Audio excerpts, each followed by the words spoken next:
hear you. Can y'all hear me okay? Yes. That's better. Yes, hello. Hi. Hi. Hey, Vicky. I don't know why I'm so close. Can y'all see me okay? Can see you very well. We're going to give you a mouth exam. Seriously, man. Oh my gosh. Hi. For you. Hi, Hey, Lily. You wanted to be zoomed in. You got your Right? wish. I know. I kept saying, like, how do I zoom in? But now Yeah. I have to. You totally got your wish, babe. Sheesh. Yes, that's so Hey, true. Dawn. Where's There's Melba? Ann. She's on mute. I know, where is Melba? Where's Melba? I think you can rename the boxes. Yes. Yeah, So- 'cause I was gonna say Lucy, Karen you're. Lewis is everyone. Yes. Yeah, rename Oh, I see. yourselves. Yeah. So just Yeah, Karen shared her link, which was very kind and generous. Thank you. So if you can right click on the ellipsis in the top right. Yep. I know. Oh, beautiful. Thank you, guys. All right. The world cannot handle that many Karen Lewises. Nor would they. It's No, I almost think as we if we've need done this more. before. I'm putting my name and then I'm saying, comma, anti-racist. Hey, Melba, it's Tracy Eckert. I was just calling to make sure you're going to log in today. Okay, somebody has a TV on or You something. are? What's happening? There you go. I'm going to stay on mute and shut my video, so I'll just be listening. Okay. Nice to Thank see everybody. Yeah, Good let me luck, ask everyone. the girls if they know how to get around that.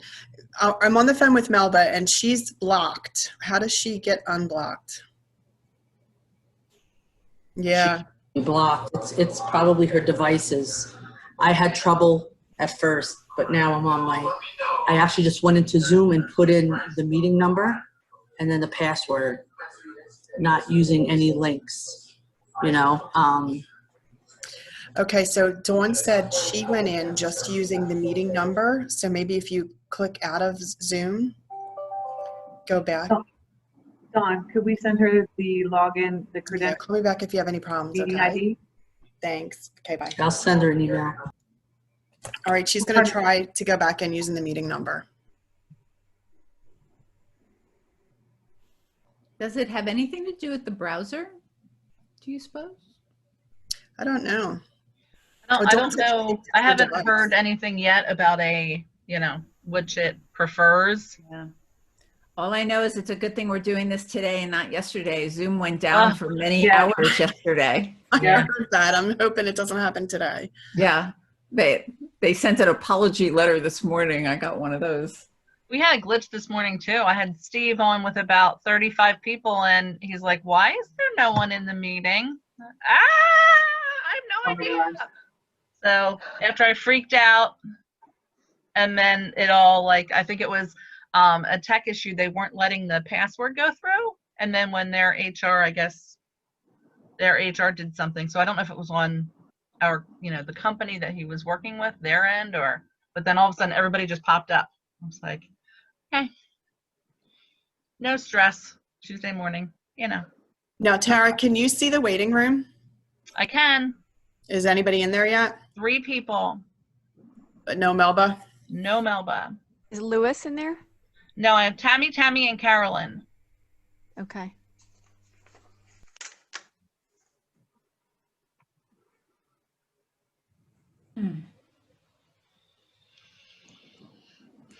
So I think the way this is going to go is Melba's going to introduce everybody, and she's going to, I think, read some portions of her letter that she wrote, and then go into the questions. Sounds good. It was an excellent article, really excellent article. And Bonnie, your article was really helpful also, really good. Thank you. Really clear. Yeah. I sent her an email with the meeting ID and the passcode. Thanks, Dawn. Okay, I was just about to do that too. You all heard there was another shooting in Wisconsin, Kenosha, Wisconsin. Yes. No? No. A police shooting. Yeah. Hello? Hello? Who's this? So there are massive protests in Kenosha, Wisconsin happening right this minute. Oh, my word. I'm sorry, someone just joined the call. May I ask who it is? I don't see anybody else on here. Someone just said hello. Who's this? I think she keeps getting bounced out or something. It's got to be on her end. Still 3 people in the waiting room. Karen, Lucy, Tracy, Bonnie, Vicky, Dawn. Okay. 4 people waiting. Let's see them all. You want me to share, maybe, you want me to share my link to her? Yeah, so, anything. Yeah, it's working. Share it. Okay. Let's shoot over an email to her.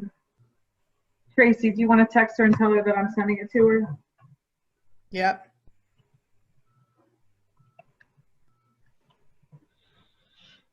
Does she do text?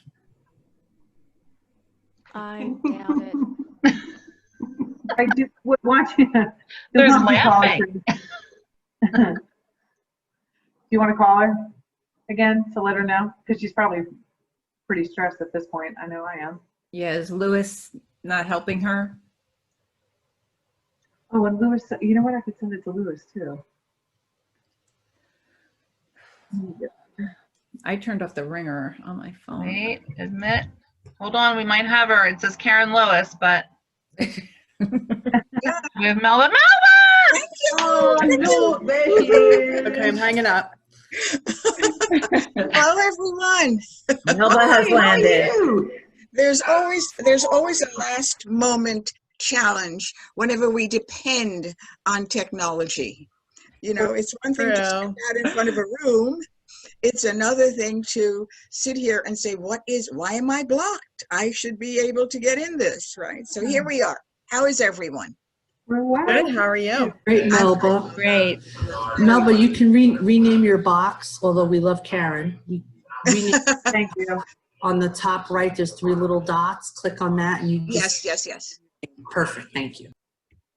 If it's any consolation, Melba, I was nervous getting into the meeting because I was in the waiting room forever. So There you are. yes, Vicky. yes. The most knowledgeable person on this planet. Yes. Right.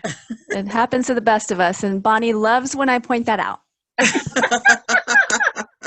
She's like, I Well, love it's it when great. technology makes you anxious. And Well, it also does a lot more than that. It also threatens, who we can be and alerts us and reminds us that, we just have to persevere. right. The only thing left for us to do when these things happen is to just keep going.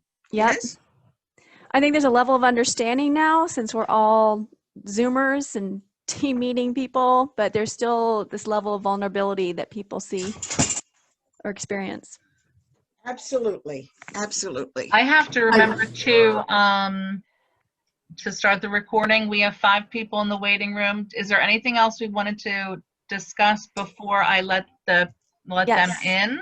Yes, please. This looks like it's recording now, so check on the participant, click on participants, you'll see the box, and it looks like it's recording. So I was just going to tell you. Oh, maybe it's automatically recording. I did set that. I would shut it and then. Reached out to our Black students. Okay. As many as I could reach to just say, I'm horrified, I'm here, Mm-hmm. I feel terrible, I want to talk, if you want to talk. I see. So, Okay. we can, I presume we have people listening to this conversation, and I think it's a very good thing because this is exactly the issue that we face as a population. Why do we, and again, why do we have to come up with a color identity? Melba is of color. If I look at Vicky, I'm not going to say anything other than this is Vicky Sokol Evans. These are all indications of how we have made distinctions in our society to separate and to continue to separate. Now, this is not about blame, by the way. This is about who we are and how we have been, I'm going to say, educated, maybe is the wrong word, programmed, maybe another word. How we have been programmed. Yeah. Because when I see, I'm looking at or I'm asked to speak before a group and I look in the room, I see an audience. I have learned how to see an audience, not to see there are 20 Black and I don't identify the rest because we know what I mean by the silence. So the first thing I'd like to do is change a couple of words. One is minority. Why am I a minority? What does minority mean? How do we interpret the word minority? Melba is is a minority. Does that mean I'm less than? Because that's actually the meaning of that word. Right. So to me, language is where those of us who want to create change and new ideas in how to live with one another, we start to look at the language we use. So I like being called a Jamaican. That's who I am. But when I walk around the world, I don't say I'm a Jamaican. People just assume I'm a Black American. That's fine. So African American is, to me, probably the most accepted title, Bonnie. And I'd like to ask you, Bonnie, to repeat that question because, again, as I point out, it is so relevant to how we think about color in this country. Well, Not the country, in this world. Yeah, thank you, Melba. And thank you to Tracy and Karen and all the organizers for today. I mean, this is just an amazing continuation of an important conversation. The question I asked in prep for this conversation today is, what term does Melba prefer as we refer to our colleagues who are of color? But we know they're not all from Africa, African Americans, as in, right. Melba's from Jamaica. So I was making the point that after the George Floyd murder, and now here we go again in Wisconsin today. That's right. This did not begin and end with George Floyd, for sure. That's right. But after George Floyd's murder, I decided that I just wanted to reach out to our Black students. And I was asking Melba, is that appropriate to say? And is that in any way offensive? But in my mind, I wanted to reach out to every Black student be the ultimate assistant I could get in touch with, simply to say, this is horrifying and this is not okay. And we are going to continue to shine a light on what's going on in order to finally end this thing one way or another. So that's where the conversation came from, about what terminology should we use, because historically that's, how we've been branding ourselves. And can I just add something? I want to welcome all the attendees. You caught us in the middle of a question. Yes. Bonnie posed. Bonnie posed to Melba right before we went live. So we didn't want you to think that we've been together for the last hour. You're in the right space. Because it sounded like we were wonderful. Just talking. So Karen, thank you, Vicki, for that reminder. Karen, Vicki, Lucy, June, again, nice to meet you, June. Sharon McCoy, Barwitz, and Dawn Quinn, of course. I just think that if I were to speak to a group of individuals who look like me, I'd say people of color. Because not everyone is African American. I mean, that could be the heritage, but you have so many other nationalities that fall into that population. So I use people of color if I need to refer to someone in that way. All right, I don't know if you're comfortable. Or the other is African American. That seems to be, again, a very acceptable title. It's awkward for many, I think, because as I said, not everyone is African American. If you're from India, you're not African American, but you are of color. So you see, to me, a person of color, we need the term because that's how we live. So that's what I would work with, Bonnie, if you're comfortable with it. Does anyone have any other ideas? Vicki? Yeah, so I am reading this amazing book, Me and White Supremacy. It's a 28-day not challenge, but journaling process. And in it, she uses the term BIPOC, B-I-P-O-C, to describe to describe non-whites, I suppose. So it's black, B, black, indigenous, and then people of color. So you might hear BIPOC during your studies and educating yourself. So it's right in line with exactly what Melba said. Thank you, Melba. Thank you. Anyone else? What are you most comfortable with? Hi, this is Shari. I'm sorry, I need to readjust Hi, my Shari. visual. You seem to be having what I was having before with Right, and of course I was on early and then something popped up. Now, Shari, you represent who we're talking about. Oh. There you are. Where are you? She's on mute. And for those of you that muted and want to unmute, you can hit the space bar to temporarily unmute and then lift the space bar when you want to go back on mute. Duh. I moved into another room so that I could actively participate. Okay. I have an elderly mother that I'm a caretaker for, so I watch her as well, but it's important for me to participate. I am a African American because my family on both sides were brought here through slavery. And we actually, on my mother's side, can trace ourselves all the way back to the union between, on my paternal great-grandfather plus side, the union between a Native American, an African, and an Irish person, and on my grandmother's side, between an African American and a Scottish person. So we are quite blended in that regard. We do even have a section of one family who's white, some of who acknowledge us, and some of who do not. That said, African American is what's most comfortable for me because it does connect me with the place of my origin. However, not every person of African descent who is not born in America looks at me as an African. I care not. It is the only way that I can envelop who I am as a color and how I present to the world, and how I identify culturally and even spiritually with who I am. Excellent. Thank you for that, Sherry. Thank I you. love that. It almost feels as though when you live in this world, you have to walk around with a sign. Besides what you look like, you have to have a sign that says, I am a Jamaican American. So that anyone looking at you can have comfortability or discomfort based on what you represent. Now, I know that I ask a question sometimes when I speak on these issues. Where have you found yourself to be most discomforted?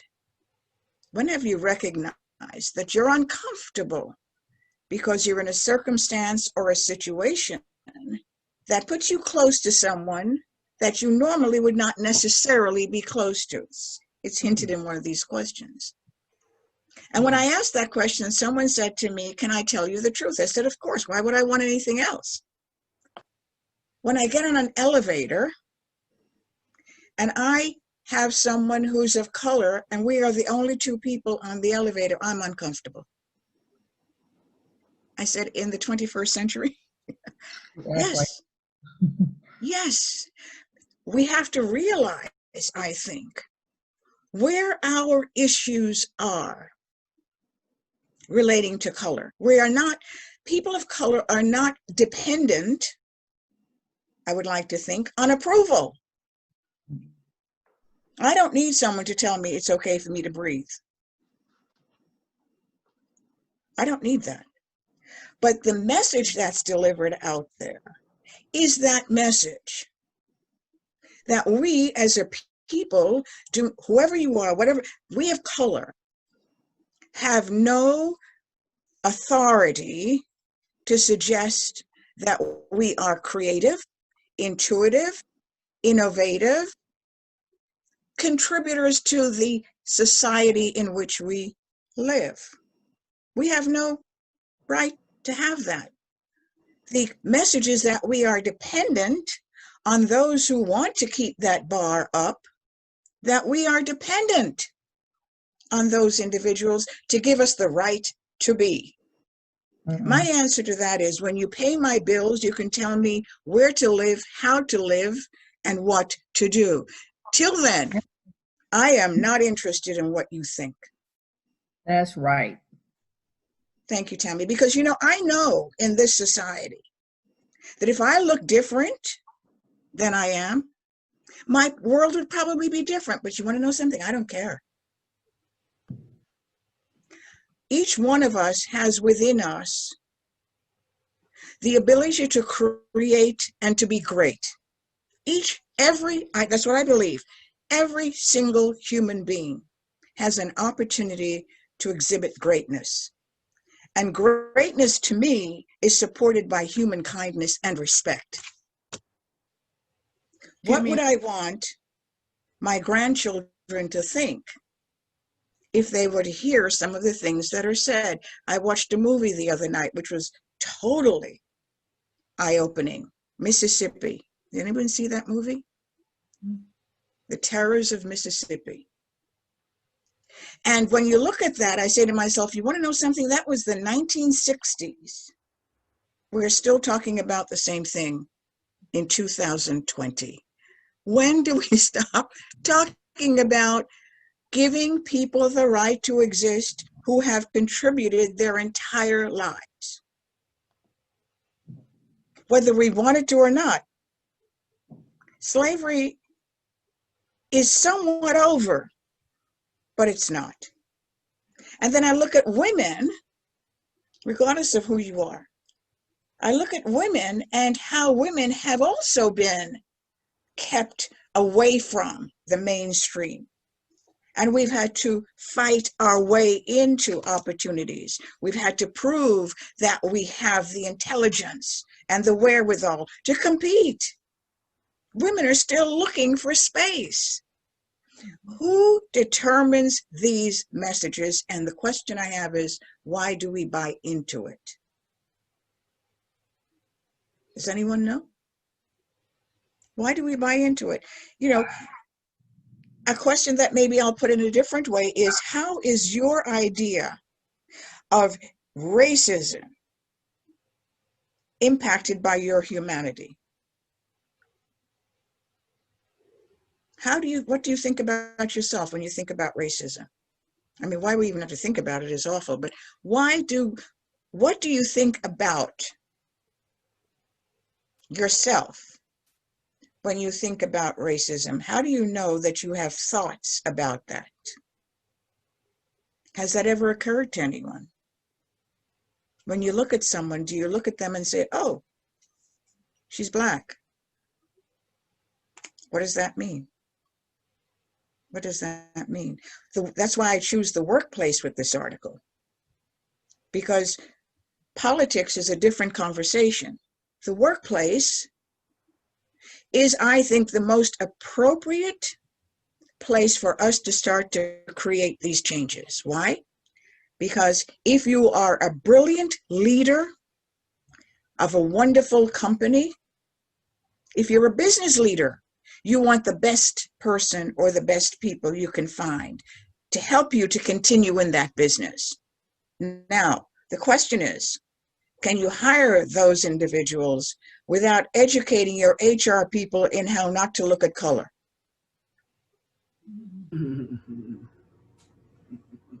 Because until you get to that C-suite or anywhere within the constructs of business environments, most of us have to go through HR. And I say to business leaders, know who you have in those roles. If you care about society, speak out, but make sure you know who you have in those positions, who are making decisions based on, it used to be resumes. You can determine someone's color by a resume. You know that, right? Now we're doing online interviews. Now you have no problem. You can tell. But who are the people who are making these decisions for your company? So don't tell me about being a great business leader unless you can be a great human being. And that to me means you respect every person who's on this planet, because you know what? You didn't create this planet. I know some people think they did, but you did not create this planet. We all contribute to the well-being of this world, every single human being. So you can stand there and make decisions about someone simply because of what they look like. But that means to me that you are not looking how to benefit your company. Anyone want to argue this point with me? I'm happy to argue it. I'm happy to have the conversation. What do you think? What's your experience? Not to argue it, but to actually echo it. Our executive leadership team is making more of an effort to hire people of color or other ethnicities in the higher level, the way up there at the top. And we have seen them actually do what they say. So it has been amazing that they're backing up their word and they're looking for not just the person's ethnicity, but the experience and willingness to be in those roles. Thank you, Tammy. It's does anyone else have anyone else? It's once say the same thing, Melba. I was gonna echo that as far as management, how they assume by a name they can judge or try to judge based on a name with the resumes. I've had experience with that directly, and it's just horrible. And to go back to your question about how do you feel about, I don't see color. I get outraged when I see these things happening, and I feel shameful. I feel shame as an American who I'm a mix of everything. I'm Colombian, I'm Italian, I'm German, I'm everything. I was born here.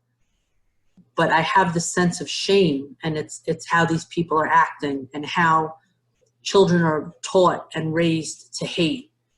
And at this day and age, like you said, in this century, really, it behooves me that it is still, and it's now even escalated due to government and all this other nonsense. Right. But right. I feel a sense of shame, and I always call out folks who may say something as a joke or this or that and try to be funny about how someone looks or their color or their disability, and I call them out on it immediately. I don't stand for that, and I shame them.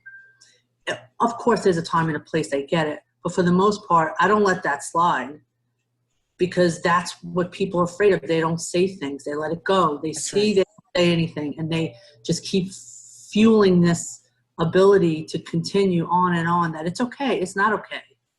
It's not okay. No one has the right to tell you to do anything or feel anything. They're not paying your bills. So that's my argument. Pay my bills and you can tell me what to do. Hello. Right. Yeah, so that's my input. Thanks. Right. I think, have been please, thank you, Sherry. Box for literally 25, 27 years since 1992. And I've always worked in professional offices and creative offices, but always presented as an admin in a suit, unless it's casual Friday, than anything other than jeans and, of course, respectable short skirt length, no flip-flops, etc. The thing that I always keep in the front of my mind, or at least try to, is this is who I am and I'm comfortable with who I am. I also know how to walk the world in a, quote, conservative fashion, unquote. Good. Right. Speak with care whenever necessary, so that what they may see is defeated by how I present. Exactly. And that's not a fake thing. That's exactly who I am. Because after 6 o'clock having a cocktail, I am a different nuance of this show. Always. Right. You know, hair up in a bun. There you go. That's right. You know what I mean? Then it's after 5, hair could be down, we could be going to a movie or whatever, and you just get a different nuance. And I think that when people say to me they don't see color, for me that's quite offensive, because if you don't see color, I'm not translucent. So I think it's a challenge that people have to see the person in front of them and just say, okay, try to make no thought in your mind and just begin to really listen. Because I think that how you move, how you speak can give more of an idea, so people can start breaking that walls down. Oh, she's Black, yes, African American, or whatever. However, she gives eye contact. She shook my hand at the door. When we come into work every day, she's always smiling. She's always pleasant.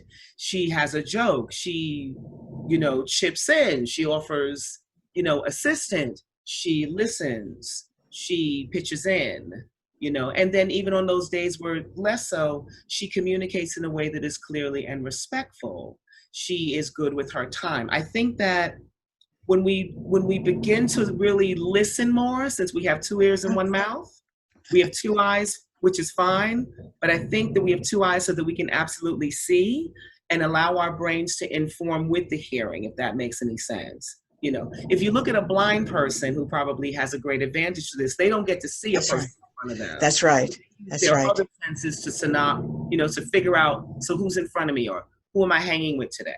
I think that if we as humans can start to learn to, all the images that you see in your mind around culture and music and movies and cooking and other people's cultural, beauties and ethnicities, if we can just for a moment put that in a big old pile and stop dissecting it for just a second and let the person emerge, I think that might help inform people that, oh, okay, this person is of this quality, or, vivacious or reserved or whatever, and then start to unpack the rest of the stuff later.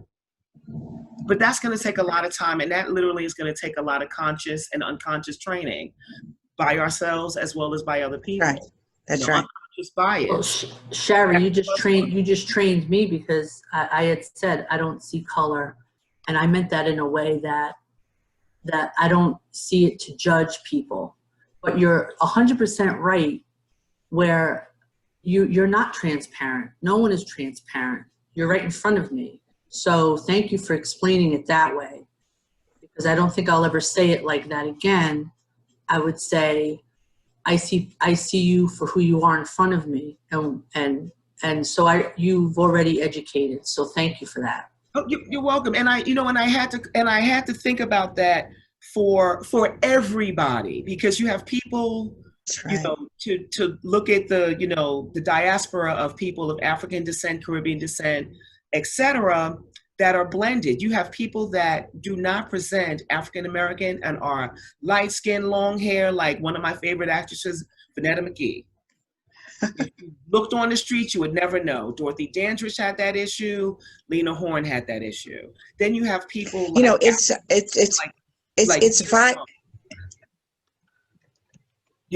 so that's why I say, regardless of who you are, because does a person look Hispanic? What does Hispanic look like?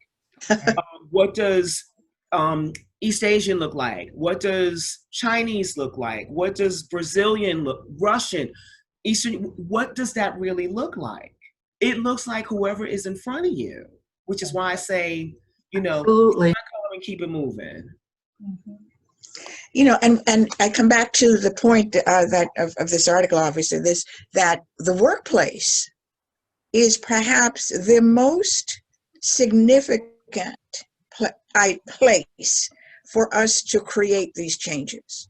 Now, I am always a little concerned when someone says, we're going to rewrite our position descriptions so that we can be inclusive. What does that mean? It's interesting, isn't it, Melba?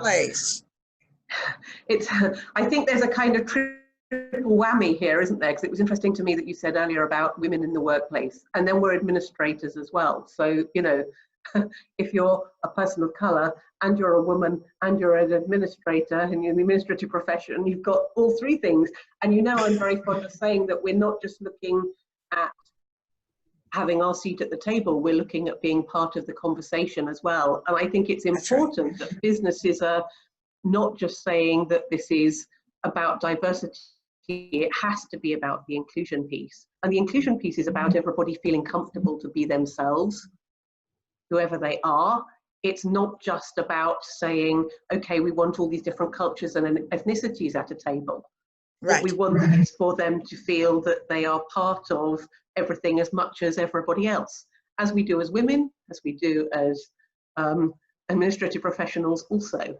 So I think for businesses, understanding the difference between what equality is and what diversity is and what the inclusion piece is, if you start with inclusion, I think you end up with the other 2 pieces as well. I agree. Thank you, Lucy, for that. Anyone else want to? Yeah. Yes, Bonnie. There's a prevailing belief that professionals of color have to work twice as hard to get ahead.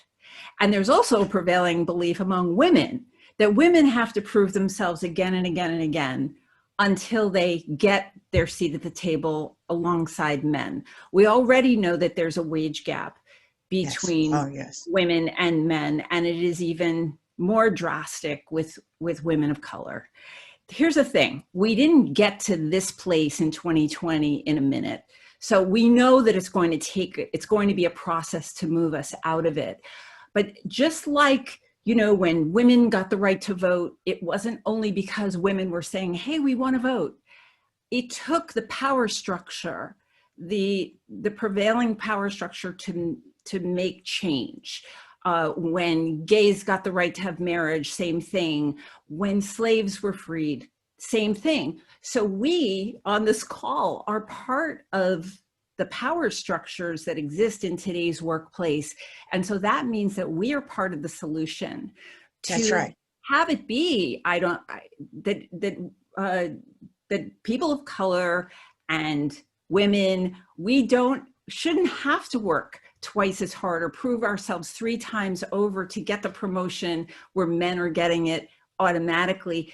And that means that women need to help other women. You know, if we can acknowledge that the profession of assistance is 95 to 98% female, and if we're saying that these things need to be fixed, then it is going to require that women find our voices to stand up in factual, calm ways, clear, professional communication to let our leaders know that it's not okay what's going on and that we need to come up with systems to fix it, to adapt it. I also think one other point to be made is that I think company websites, of which, you know, we each probably have input to company websites have an amazing opportunity to articulate the language of what we want the company culture to be.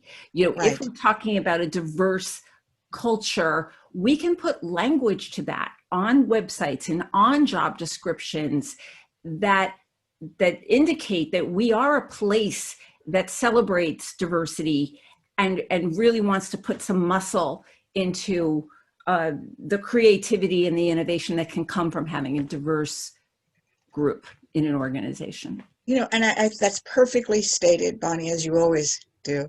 I look at the world of executive assisting. That's the world I grew up in, that's the world I live in, and the world of CEOs. So I have an opportunity in many ways to communicate to, when I'm fortunate enough, to those two populations. And I think that the power of change, and I'm going to lay this out there, the power of change rests with the executive assistant. I'll tell you why. Because you have the opportunity, you, the collective you, have the opportunity to speak directly to management, to exemplify behaviors that are concurrent with what you're saying about we are a diverse company. But what does that mean? Working with someone, you have the opportunity to say to that executive, we do not have a diverse population in our company. I would like to see something done about that. Here are some ideas. Because actually, as we know, those who walk in that world walk somewhat on a different planet. The harsh reality doesn't land for them until I say, wait a moment. And people will try to be very subtle with me about accents and weight and things that relate to women. And I say, excuse me? Am I hearing you? This is the CEO of a company. Am I hearing you correctly? That person cannot handle that role because she or he, by the way, I place men in this role, he or she have an accent, You'd be amazed as to what people think about others. This is a person who's an assistant with an MBA in finance. I think she is well educated. You're going to argue that with me? No, we're not talking about that. We're talking about something else. And that's what I say to clients. And that's what I say whenever I work with HR. We're not talking about that. We're talking about something else. Let's be clear about what the issues are. You've seen me, so you know I get it. So I think assistants have an enormous amount of power, depending on who you happen to be. To say to that executive, I think you need to, for example, Melba's talking about having a forum of business leaders, not just sitting behind a desk, but sitting at a round table and having a conversation about what is it that needs to happen in the workplace today.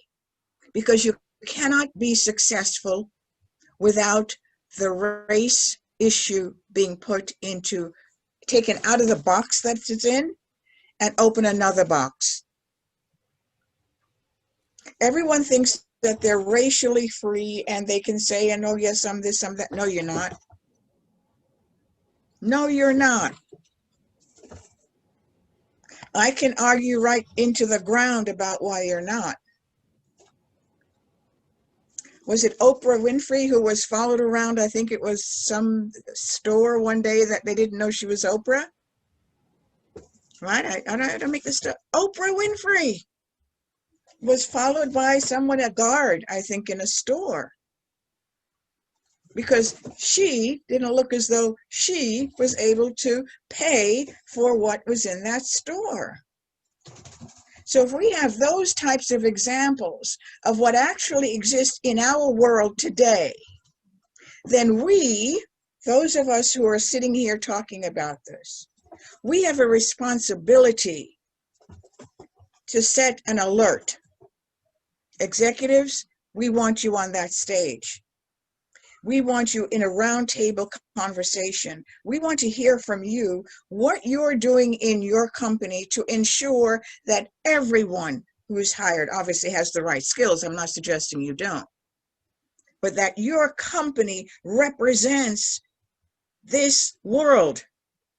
We just don't live in New York. We live on a planet with others. And we're not better than others. I was raised by a Jamaican family. My father, you'd never know he was Jamaican. He's white, but he's Jamaican. My mother is black. My grandkids, you'd never know my grandkids, they're white. This is what happens within these cultures. What do I tell my grandchildren? Don't you ever forget you're Jamaican. Don't you ever forget that. Now, they can go anywhere in the world because they will never be seen as black. And in some ways, that's an impediment because they can't be who they really are. People of color cannot be who they really are. We have to fit in. And by the way, I'm not saying that if you're looking for a position, you shouldn't understand the culture. And I have this saying that says, leave yourself at the door. And somebody says, what does that mean? Because who I am, who Melba Duncan is as a Jamaican, I don't bring that into the office when I'm sitting there working for Pete Peterson. I don't do that. I have to become who Pete Peterson needs me to be and the company needs me to be. So that's what I mean by that comment. But outside of that, you can't tell me that the world only exists for those who have power. And those who have power, male, look, we know who they are. The world is breaking down for them. And we're starting to see that the human component of those who have power is now essential. And I want to see that demonstrated. I want to hear from executives and managers and HR representatives. How do you assess the right person? What is it that you look for beyond the color of someone's skin? I was asked 2 days ago to speak about African Americans. And I said, well, okay, I'm happy to do that. What do you want to know? Well, if you look at the history, you have to know that innovation, the ability to create and live in circumstances that are the opposite of human kindness, intelligence, perseverance, reliability, because we're not going to say we'll do something if we're not going to, is all within this population. Now, I'm not saying it doesn't exist elsewhere, but I'm saying it is diminished in the population of color, regardless of what that color is. But if you think about what you needed to be and who you needed to be able to be standing up today, think of who you must be. You have to be, yes, unfortunately, better than. You have to be smarter than. You have to be able to take the issues and not take them personally. You learn how to stand away from what's being tossed at you all the time. You learn to stand away from that. So my demand is that if business leaders think they offer an ethical perspective in how to run their businesses, well, then show that to me. It doesn't mean you hire 3 Black people and 2 Asian and 2, you're going to do a head count to tell me that are you going to do a head count? No, you're going to hire the best people you can find, regardless of what they look like. So get on that stage and tell me. And assistants, tell those executives you support, this is a very, very, very safe place to be if you have the integrity to do it and the courage. Yes, Vicki.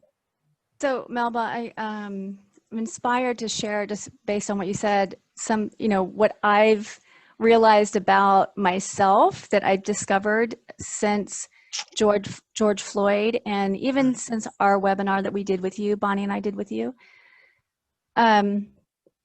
So, because we talked about, even in your article, you talked about we need leaders to put together a plan of action. And what I'm reading is and discovering is awareness leads to action, action leads to change. Right. Awareness leads to action, action leads to change. If you think about anything, civil rights, voting rights, women's rights, equal rights, racism, awareness. So then I started looking inside, and Bonnie even asked me, Vicki, what's your perspective on George Floyd and what's happening and the marches? And here's what I immediately said. I said, I grew up in a predominantly Black neighborhood. I went to predominantly Black school. I have Black friends. I date Black men. I've never been afraid to walk in my neighborhood growing up.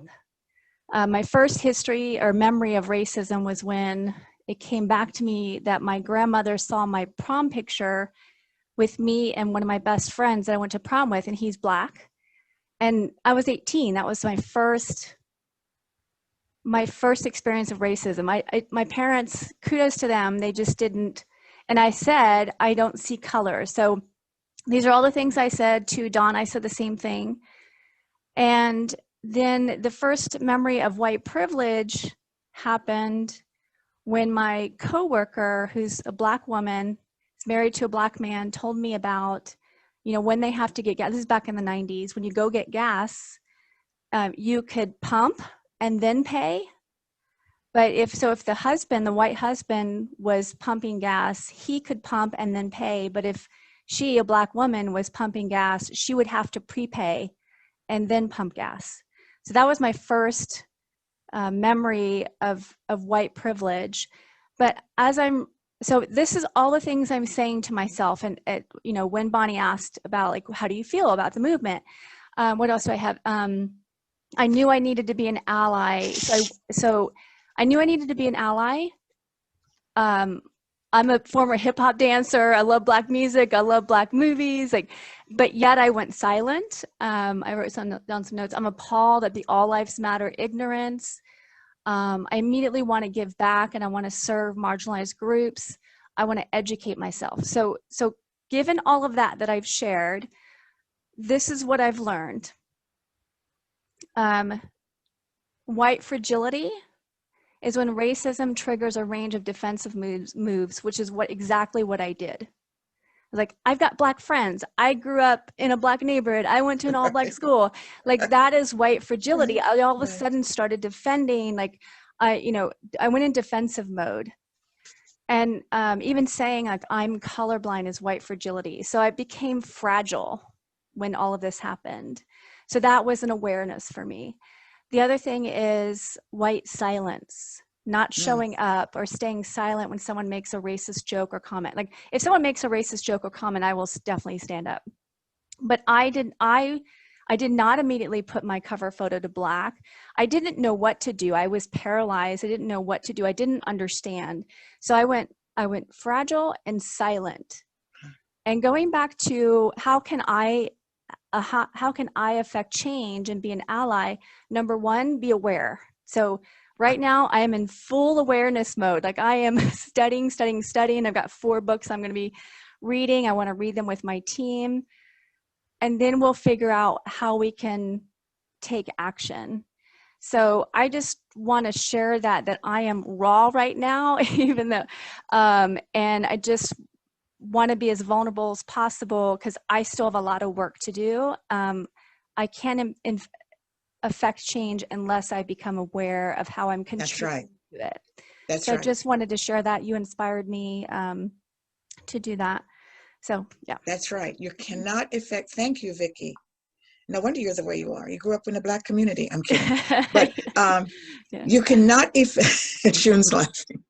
You cannot affect change unless you're willing to accept who you are and who you are being. Now, my parents were, in their own way, discriminatory. You had to have education. You had to, they would not allow us to mix with, I love this Jamaican thing, mix with average people. That's a Jamaican cultural way of being.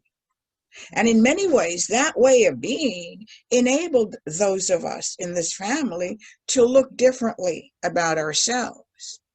But nevertheless, we still have to step out into society, notwithstanding all of those opportunities. We have to live in this society. And that's why I say, executive leaders, you have been given an enormous opportunity to create a new vision for our country, for our world. What we have created in this country, we have allowed to expand around the world. We have made it okay to distinguish among people. We have proven that power rests with only a handful. And the rest of us, regardless of who we are and what we look like, must live our lives in support of that power. I say no. I say no too. And I say no. So Melba, Yes, Tammy. I am the other side of Vicki, so to speak. I grew up in I would say, I never really understood what white privilege meant. And I thought, what is that? Why do they keep saying that? I'm not privileged. I came from a rough life. I had to fall for everything I have today. But the more I thought about it, the more I wanted to educate myself. And growing up, we live in the South, so I never understood when all this started happening why people got so offended by the flag, the what do you call it? Confederate flag. Confederate flag, right. So yesterday, it took me 2 hours because I got so many interruptions, but yesterday I watched the movie Selma. And I have to tell you, that brought me to tears. And I had a meeting right afterwards. And I was amazed because when I was growing up in school, I had mostly, white students, friends, whatever. But I kind of levitated towards the Black students because I wanted them to feel welcome. And can't begin to tell you, after watching that movie, I had no idea. I mean, I honestly had no idea. And I don't feel like you can be an ally until you are willing to stand up when something is done wrong, or you can walk in that person's shoes and understand what they've been through. That's right. Now, there were times in that movie I was like, you have got to be kidding me. This is a human being. Da, da, da, da. And my husband was like, what are you yelling at? I was so, I don't know, distraught. It's painful. Yes. And to think, this was in the 60s. This was during Martin Luther King's time when he was just trying to get Blacks to be able to vote, which was already their legal right. And then when I watched the part in there where Oprah had to go a couple times to register, and the guy says, how many counties are in Alabama? And she said, 37. He said, well, name them. And I thought, I was livid. But I say all that to say this. You can't really help anyone until you educate yourself. And you can't expect someone else to educate you on stuff that's second nature to them. That's right. So until you put yourself in that person's place, I would never encounter half of what people, and I've been talking to Black friends, and I've had people tell me, well, you know, I've been in a store where I make more than what the clerk makes, but yet she looks at me like I'm going to steal something. Right. Can't imagine that. And I guess that's where the white privilege comes in. That's how I learned to understand what that means. It not necessarily means that you're privileged, but in a way, you don't get looked upon like anybody else. So I'm very aware. I'm very awake. I've always been a proponent for people who are afraid or picked on, so to speak, bullied. And I feel like we're doing a lot of talking right now, and that's great. We're coming together, we're sharing ideas, we're doing whatever. But what's next? What are we going to do next to make that difference? I mean, you can talk all day, you can, you know. That's right. Before I lost my train of thought, we're not much different from the 60s than we are right now. We are. We're a little bit more accepting, but if you think about it, some of the stuff that's happening now that happened then, it's just not as you know, visual. It's silently done. It's silently portrayed. And it just disgusts me because everybody's first a human being, regardless of where you're from or what you do. So I have a granddaughter who's 5, and she's always asking questions. Well, you know, I have a friend in school and they're Black. What do you think about that, Grammy? I said, I think that's great. What's her name? And we'll go to the Dollar Tree and she reaches for a brown doll. And I'm just so proud of her. And we don't, I feel like racism is taught. It's not learned, it's taught. And growing up in the South, I've experienced it with people, and I'm very quick to say, that's wrong. You shouldn't feel that way. And then they'll say to me, well, you can't tell me how I feel. Yes, I can, because the way you feel is wrong. So I feel like everybody needs to put themselves in other people's places before they make a judgment or say, That's right. It happened to me, that would happen to you. And to look down on another class, not necessarily Black people, but to look down on another class as though they're not equal or they're not as good as they are. That nothing infuriates me more to hear someone talk about, oh, well, you know, So I'm very quick to stop that stuff. But when I heard Vicki talk, I was like, wow, we're like two sides of the coin. Thank you both. Lucy, I believe you want to share some wonderful wisdom. I think it's really interesting what Tammy's saying. And for me, you know, in UK, I'm a middle-class white woman. I went to one of the top girls' schools in London. And, you know, I was very, very privileged. But there were people from all over the world, from all sorts of different cultures there. So it really didn't occur to me that anybody would be treated differently. And sometimes my friends of color would say, oh, did you see the way that went down or how that happened? And I go, well, not really, no, you know, and I didn't get it. And then about 15 years ago, I went to Asia for the first time. I went to China. And I took the train from Hong Kong into Guangzhou. And firstly, I was the only white woman on that train. So quite apart from everything else, I was about a head taller than anybody else. And you know, it was just the Chinese think that white people smell of cheese. They don't want to sit next to them. And when I sat on the train, I became very aware very quickly that nobody would sit next to me and that every other chair was filling up and they would rather stand than come and sit next to me. And it was a really uncomfortable feeling. I sat there and I thought, I can't put my finger on this. There's absolutely nothing really that I can say that was out of order. But it really made me think very hard about my friends and think, okay, is this what they're experiencing all the time? Because I'd never been on the end of it, and it was so uncomfortable. And when Tammy, you were saying, so what do we do now? We're all talking about it. It's really important. What that did to me is that from then until now, if I get onto a train or a bus and there is somebody of color sitting there, that's where I go. That's where I go and sit, rather than look anywhere else. And it's a really tiny thing, but to me it's important. It's a change to make the other person not feel uncomfortable. So it could be tiny things like that. That's but right. Actually it's saying, I understand and I'm in solidarity with you. Yes, I believe Bonnie and then Vicki. Yes, Bonnie. You know, I think one of the big changes, sea changes that's happened in these last few years is social media, is the ability to have communication like we're doing now. You know, Yes. Tammy, you asked a great question. What do we do now with all of this talking? There's a lot of pain and suffering out there. So many have reported, you know, just feeling lost and feeling hopeless. What companies have begun to do are doing book clubs. Their awareness, as Vicki said, is so key. We have to educate ourselves about the history, about what really happened, because when you understand the history, you completely understand the anger and the frustration and the you know, the really hard feelings that are. I mean, this is violence that's going on. This is That's right. Violence It's and human murder. violence. This is the book that Oprah has recommended. Yes, I'm reading yes, it right Cass. now, called Cast. It's amazing, and it.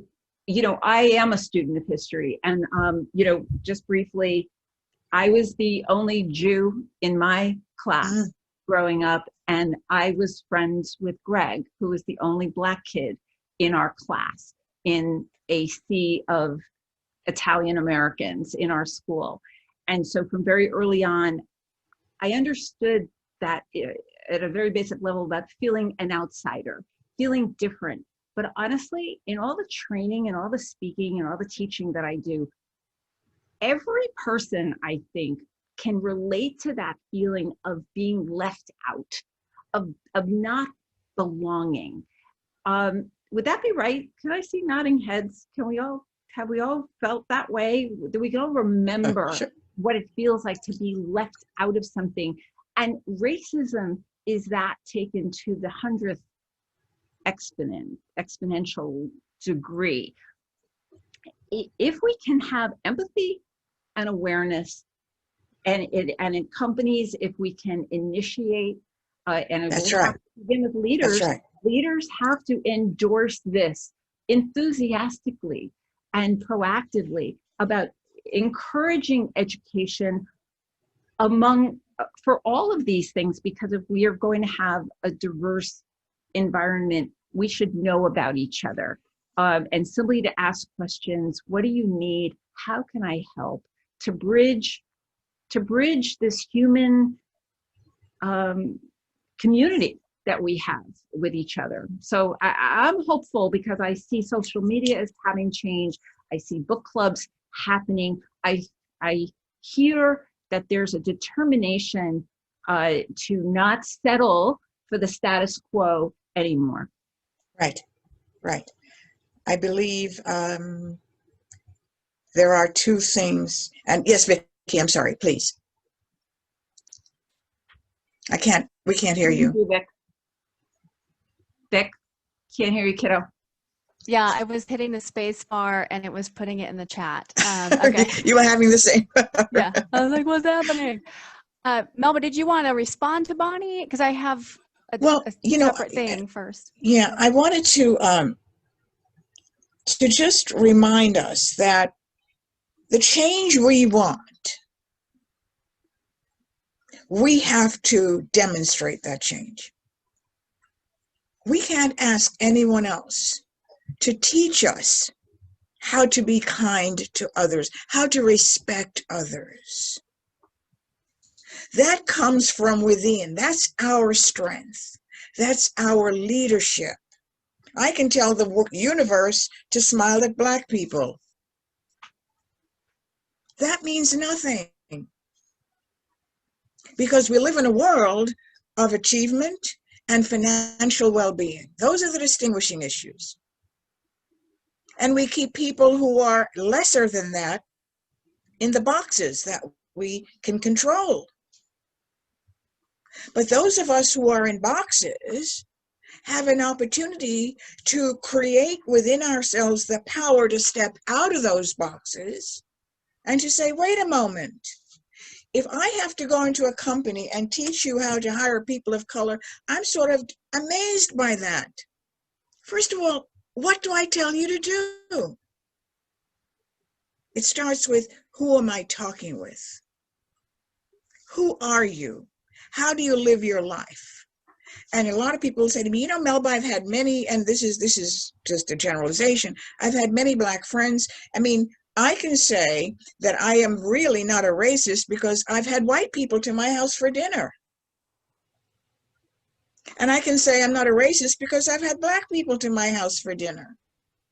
That means nothing.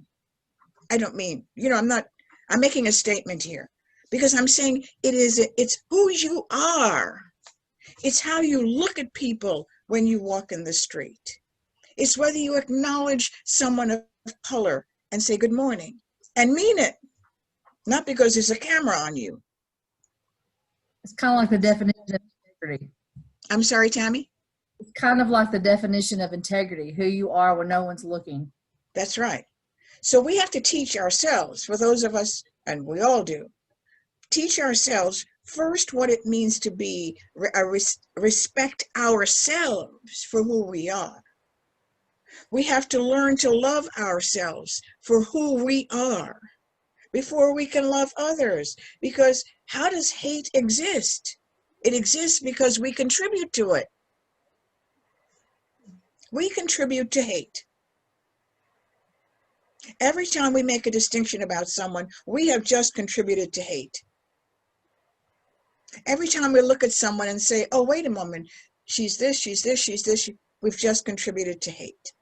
So awareness of who we are and what it is we represent and how we can influence others by this behavior and by what we suggest as the right way. Because we know, you know what? We know the right way. We just don't do it. Because self-preservation seems to always override what good thinking and good behavior and respect for others represents. If someone's poor and in this, you know, my office in Grand Central, there's a lot of humans now who are homeless. And they're lying down. There's this true story. There's a gentleman lying down, and there's a policeman kicking him, saying, get up. Policeman of color, white man on the ground. So I'm standing there in dismay. And finally I walked over and I thought, okay, here we go, Melba. And I said to the policeman, why are you kicking him? He is already down. I said, that's all I have to say, but he's already down. About 2 days later, and I walked away, but I felt so heartbroken about that. Had nothing to do with color, it had to do with power. That's an example of power that translates into what we experience without even being aware of it. 2 days or so later, I'm coming out of Grand Central, and there's the same policeman. He says, thank you for what you said. I said, I really thought I had to do this. And he said, no, thank you. But I can feel it now because I felt such dismay about what we do to other people who we think are less than. And that to me is a perfect example. We treat people who we perceive to be less than as less than. That's embedded in our culture. Don't try to tell me it's going away. It's not. It's in the water we drink. It's in the food we eat. It is how this country exists, and we've allowed other countries to adapt that philosophy. But we have an opportunity within that to exemplify what it means to respect one another. And there's no greater world, I think, than the administrative professional world. Women, it's a predominantly female role. Women in business have an enormous amount of power that we can exemplify. Look at you all here, every single one of you. That we, I am saying, let's get these business leaders out there. If you read the article, you'll see what I say. You have a responsibility to show respect for others. That's what leadership is. It isn't about how much money I make or what my title is. It's how I treat others. So we have, I think, we have a really important line ahead of us. We have to change our language. We have to change what we think about people when we see them. That's all inherent. Melba, we want to have a racially diverse company. Okay, why don't you have one now? And how long will that last? Till the marching ends, and then we're back to where we are until after COVID, and then we're back to where we are? This, to me, right now, COVID and racism, those two dynamics offer us great opportunity. As Vicki points out, she reads. Bonnie, all of us read books and articles, all of us. Lucy, certainly spreading your word and your thinking. We have a responsibility to say, no, that's not right. Here's what we do. Here's an idea. And this just doesn't apply to people of color. It applies to people who in many ways have become generalized and socialized into the lesser world. It's not just people of color. It's anyone who doesn't meet some fictitious standard that we allow them to create and sustain. I understand money. I understand the need for it, but that is not life. Life is how we live ourselves and how we treat others and what we do for others. That's life. So I have a question. If you were sitting in front of a room of business executives today, very powerful people, because why else would they, what would you say about the issue of racism in the workplace? What would you say? Anyone? I'm going to pick on Bonnie. That's a tough question. I got something. Go ahead, go. Bonnie always looks like she's... I would say to them, this issue of racism is chasing good people away. It is right. Keeping them away because I don't want to apply to this company. And the ones that you have in this company, if you permit these poisonous, toxic, destructive behaviors, which include bullying, which include discrimination, which include unfair rules that apply to some and not to all. And we in this gathering today know that assistants see and hear everything. So that's assistants right. know when things are not fair, even when, and so Mr. Executive, Miss Executive, I'm telling you that the assistant staff sees everything. That's they right. know when people are not being paid fairly. And so you are not able to attract the best and the brightest because you're tolerating these behaviors. That's what I would say to executives. Absolutely. And it's the most powerful population. Why? Because we've had to work to get to that. We've had to earn it. And because we know who is out there and how those individuals behave and what it is they say and how they think. Melba, I just want to thank you for all the passion that you have put into this meeting. It's so inspiring and it makes me just want to run out and hold up a sign. And all of you, I've got to drop off because I got another meeting started at 1, but thank you all for participating. I've gotten some great insights. I'm going to send you guys some LinkedIn requests and keep up the conversations, okay? We will. We will. We're going Have a to great build. day. Thank you, Tammy. Thank you, Tammy. It's a privilege. Thank you. My pleasure. you. All mine. All mine. Have a great day. You too. I just, I think it's time for us to, I'm going to come right to you, Lucy, to stop talking. We've been talking about racism since forever. And, the segregated society, forever. That's not going to change. What will change is who we are, who we become in these circumstances. I'm going to cut what I'm saying short. Lucy, you wanted to say. What I was actually going to say is that I couldn't agree with Bonnie more. I think we're missing out on some absolutely outstanding people because Yes. if you can't see it, you can't be it. And to me, what is really obvious is that there aren't as many opportunities for assistants of colour to get to the top. And that's one of the things that I would be saying to those people, which is, you know this story, Melba, because I told you, but there was somebody that I knew who worked for the BBC who was interviewed on a TV programme here in the UK. And they said to him, don't you think that the BBC is institutionally racist because it doesn't employ as many people of colour as they do white people? And he answered and said, well, I think it would be more racist to employ people who weren't good enough just based on the colour of their skin. And even at a really young age watching that, I thought, yes, but surely the bigger question is, why are there not people of colour who are ready to step into those jobs? Right.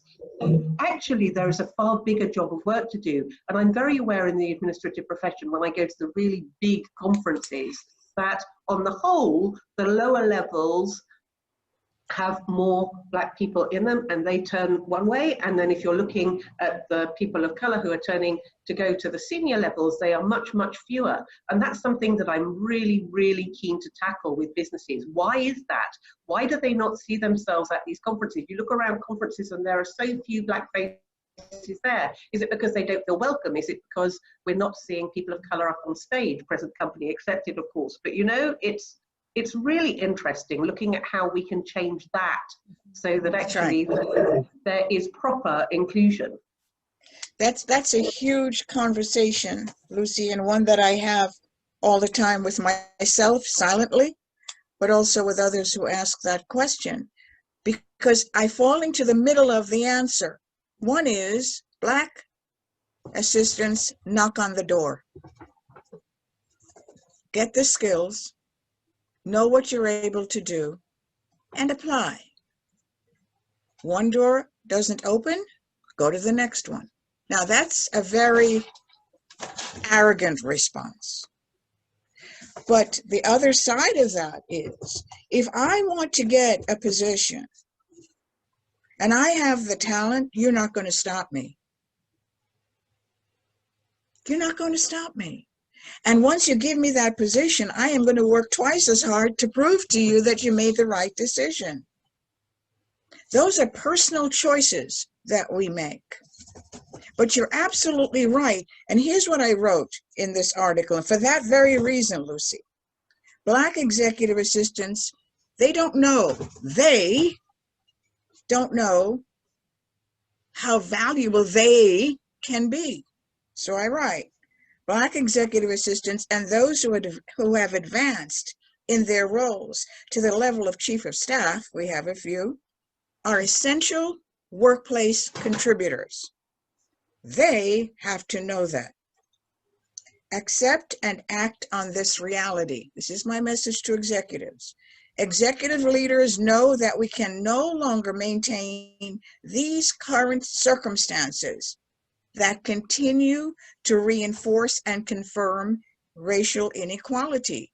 But on the other side of my argument is, where are you?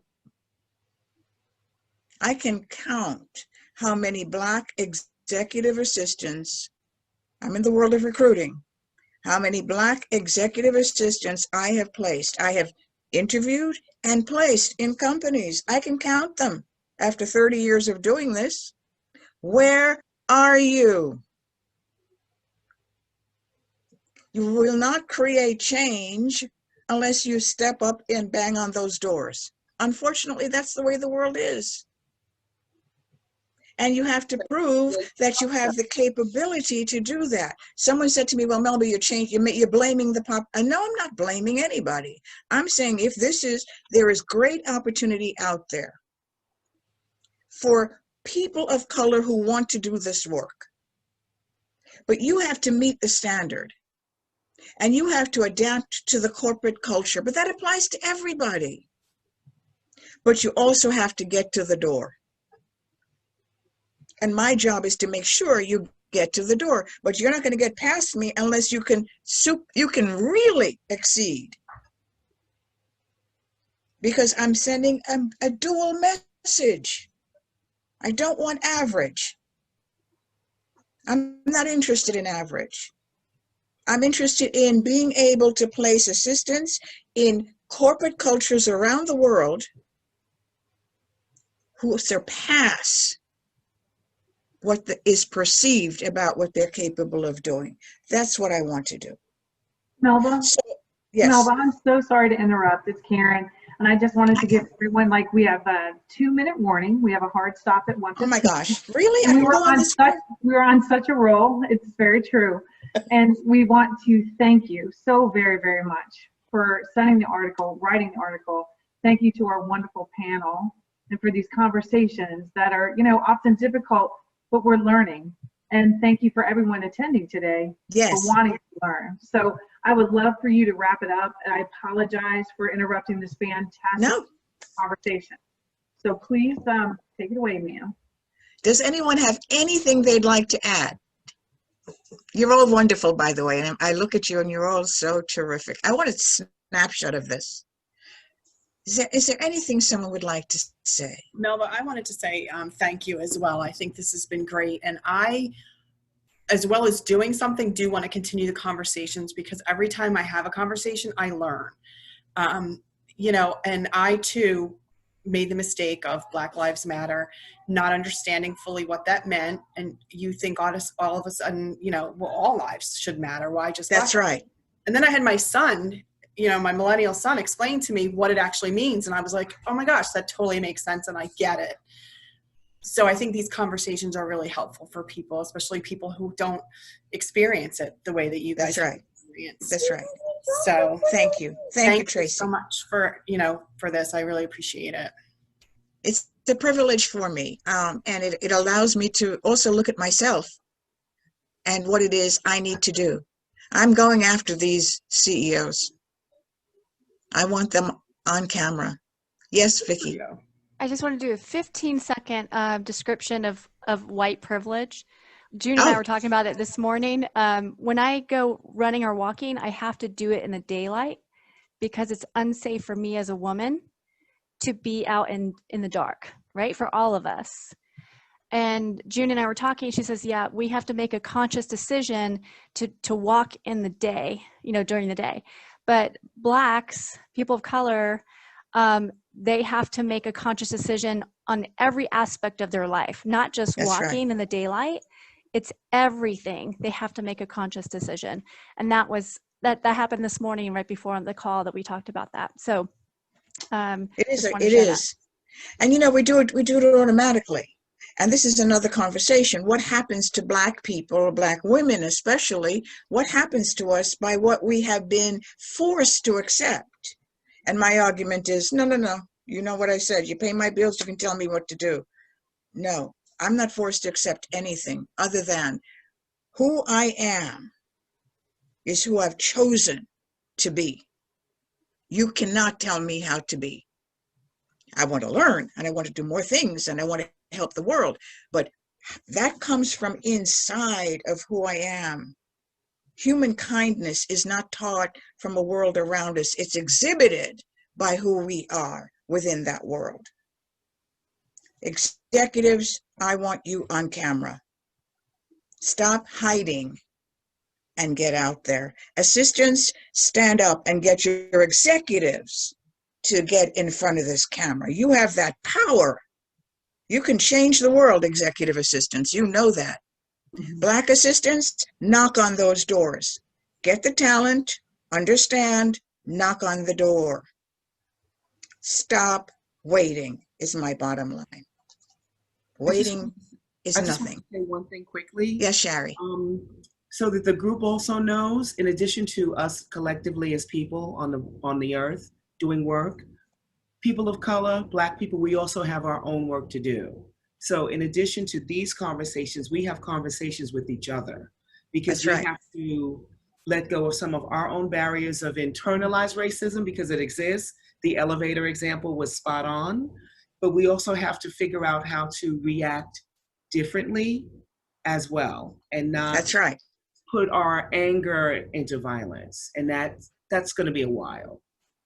And blame has no place in this. We can't blame anybody for anything. We are responsible for who we are and who we become and what it is we do.